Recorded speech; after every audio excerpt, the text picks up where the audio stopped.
Hello दोस्तों, इस video के अंदर हम लोग डिस्कस करने वाले हैं ऊर्जा ग्लोबल लिमिटेड के बारे में, जिसको लेकर इन्वेस्टर्स के क्वेश्चंस काफ़ी सारे देखने को मिलते हैं। जैसे कि क्या ये कंपनी आने वाले फ्यूचर में सुज़लॉन की तरह रिटर्न्स बनाकर दे सकती है या फिर नहीं, लॉन्ग टर्म के लिए ये कंपनी कैसी है और क्या हमें इस कंपनी के ऊपर फोकस करना चाहिए या फिर नहीं।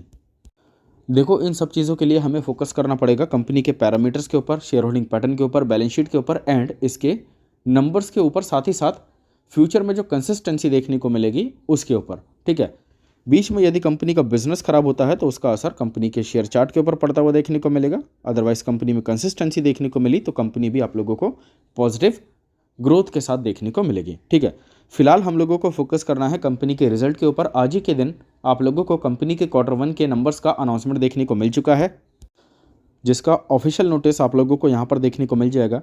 इस नोटिस में Q1 के नंबर्स के साथ साथ कुछ ज़रूरी चीज़ें बताई गई हैं, लाइक कंपनी का बिजनेस इन फ्यूचर कैसे काम करने वाला है।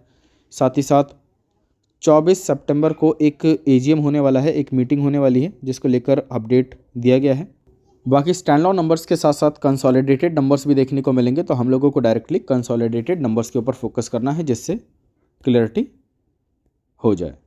सो यहाँ पर आप लोग देख सकते हैं कंपनी के नंबर्स देखने को मिल जाएंगे, बट ये नंबर्स कंसोलिडेटेड नहीं है, तो हम लोगों को डायरेक्टली कंसोलिडेटेड नंबर्स के ऊपर फोकस करना है। ठीक है, तो यहाँ पर आप लोग देख सकते हैं कंपनी का रिजल्ट सामने है। Q1 के नंबर्स आप लोगों को पिछले साल के बेसिस पे, पिछले क्वार्टर के बेसिस पे कंपैरिजन में देखने को मिलेंगे इस बार के नंबर्स के साथ। ठीक है, एंड पहले ही क्लियर कर दूं, यहाँ पर जितनी भी वैल्यू है वो आप लोगों को रुपीज़ इन लैक्स में देखने को मिलेगी, जिसको हम करोड़्स में कन्वर्ट करके चर्चा करेंगे ताकि किसी भी तरह की कन्फ्यूज़न ना हो।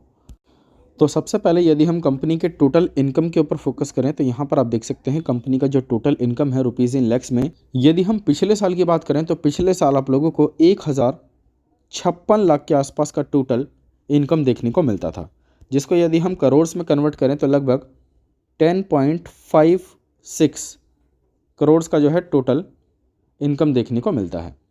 अब यदि हम पिछले क्वार्टर की बात करें तो पिछले क्वार्टर में आप लोगों को 1750 लाख का टोटल इनकम देखने को मिलता था।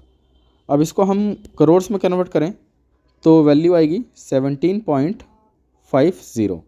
ठीक है, मतलब 17 करोड़ 50 लाख के आसपास का टोटल इनकम देखने को मिला था।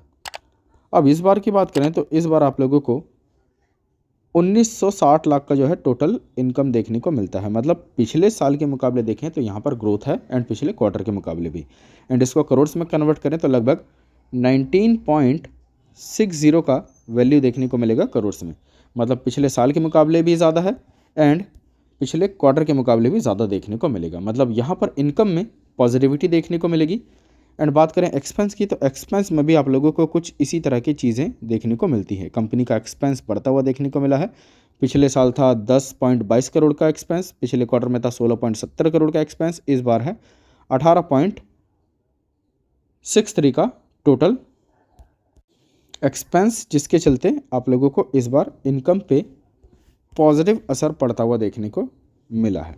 ठीक है, अब जाहिर सी बात है एक्सपेंस बढ़ रहा है, इनकम में अच्छी खासी ग्रोथ है, तो अब जाहिर सी बात है एक्सपेंस कंपनी कर रही है, जिसके चलते इनकम में ग्रोथ देखने को मिल रही है, तो कंपनी अच्छी होगी? नहीं, कंपनी के प्रॉफिट्स के ऊपर फोकस करना है। एक्चुअल में कंपनी कैसा कर रही है वो डिपेंड करता है कि कंपनी का नेट प्रॉफिट कैसा है। और इसके लिए यदि हम लोग सबसे पहले कंपनी के ऑपरेटिंग प्रॉफिट के ऊपर ही फोकस करें तो यहाँ पर आप लोग देख सकते हैं कंपनी का जो ऑपरेटिंग प्रॉफिट है बिफोर टैक्स या फिर एक्सेप्शनल्स, ठीक है, इन सब के अलावा लगभग 33 लाख का पिछले साल देखने को मिलता था।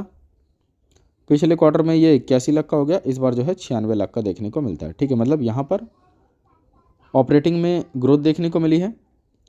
एंड यहाँ पर एक्सेप्शनल्स हटा दें, देन सिर्फ बिफोर टैक्स की बात करें तो यहाँ पर भी नंबर्स सेम एज देखने को मिलते हैं। बट बात करें नेट प्रॉफिट की, तो नेट प्रॉफिट में आप लोगों को इस बार चेंजेस देखने को मिलेंगे। ठीक है, तो यहाँ पर आप लोग डायरेक्टली कंपनी के नेट प्रॉफिट के ऊपर फोकस कीजिए। पिछले साल जो कंपनी का नेट प्रॉफिट देखने को मिलता था वो था 33 लाख का। ठीक है, सेम एज बिफोर टैक्स।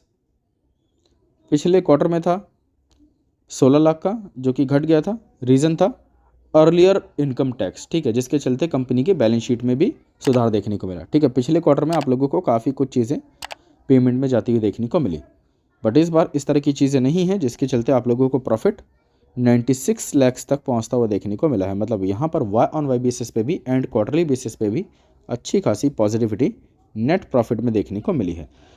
तो क्या इसके चलते हमें इस कंपनी के ऊपर फोकस करना चाहिए? क्या ये कंपनी इन फ्यूचर आप लोगों को वापस से भागती हुई देखने को मिलेगी?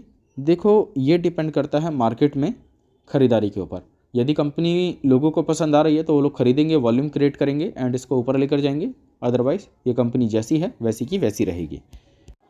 फॉर एग्जांपल, यदि हम इसके मैक्सिमम पैटर्न के ऊपर फोकस करें तो यहाँ पर उतार चढ़ाव काफ़ी सारे देखने को मिले हैं, बट स्टिल ये कंपनी पॉजिटिव है, ठीक है। स्टिल ये कंपनी पॉजिटिव देखने को मिलती है एंड अभी काफ़ी अच्छे खासे डिस्काउंट पर है। एंड क्वार्टर 1 के नंबर्स को देखते हुए डेफिनेटली हम लोग इस कंपनी के ऊपर फोकस कर सकते हैं। लेकिन बात करें वैल्यूशन की तो यहाँ पर आप लोग फोकस कीजिए, कंपनी का जो वैल्यूशन है पीई मल्टीपल्स के अकॉर्डिंग वो काफ़ी ज़्यादा हाई है। 578 का पीई मल्टीपल देखने को मिलता है according to Google finance. And screener के ऊपर फोकस करें तो यहाँ पर भी इसी तरह के नंबर्स देखने को मिलेंगे, 571 का पीई। एंड यदि हम इंडस्ट्री पीई के ऊपर फोकस करें तो वो मात्र 41 के आसपास का देखने को मिलता है। बाकी होल्डिंग्स के ऊपर फोकस करें तो प्रोमोटर की होल्डिंग इस बार और कम होती हुई देखने को मिलेगी। एफआईएस का इन्वेस्टमेंट डेफिनेटली थोड़ा बहुत बड़ा है।